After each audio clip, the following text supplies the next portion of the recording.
আসসালামু আলাইকুম সবাইকে আমার ব্লগে শুভেচ্ছা, সবাইকে স্বাগতম।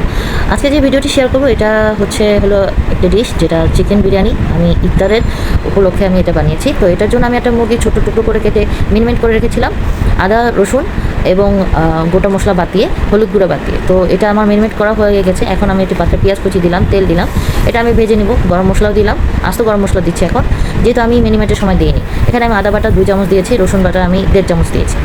এটা আমি আবার ভালোভাবে ভেজে নিব, প্রায় 5 থেকে 7-8 মিনিটের মতো।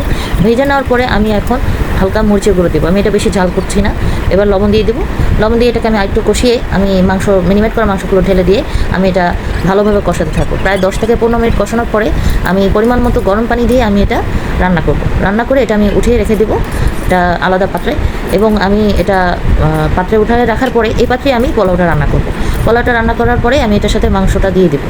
তো আমি পোলাওর জন্য পেঁয়াজ কুচি নিয়েছি, তেল দিলাম। আমি এটা তেল দিয়ে করছি, সয়াবিন তেল দিয়ে করছি, আপনারা ঘি দিয়েও করতে পারেন।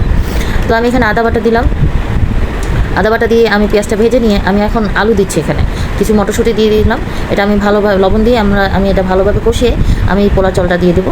পোলা চালটা দিয়ে ভালোভাবে 5 থেকে 10 মিনিট ভেজে আমি মাংসের যে ঝোলটা আছে সেটা আমি দিয়ে আবার এটা নাড়াচাড়া দেওয়ার পর আমি মাংসগুলো দিয়ে আমি 5 থেকে 10 মিনিট নাড়াচাড়া করে আমি পরিমাণ মতো গরম পানি দিয়ে এটা আমি ফুটিয়ে এখন কয়েকটা কাঁচামরিচ দিয়ে আমি এটা ভাপে দিয়ে তারপর আমার যখন পোলাওটা হয়ে যাবে, রেস্ট হয়ে যাবে, আমি পেঁয়াজ বেরেস্তা এবং কেওড়া জল দিয়ে আমি এটা দমে রেখে দেবো। এই তো হয়ে গেল আমার চিকেন বিরিয়ানি। আমি সাথে এখানে চিকেন কাবাব ইউজ করেছি এবং আমি শামি কাবাব দিয়ে এটা আমি সার্ভ করেছি। Thank you. ভিডিও দেখার জন্য অনেক ধন্যবাদ। দয়া করে আমার ভিডিওটি লাইক, মন্তব্য করুন এবং শেয়ার করুন।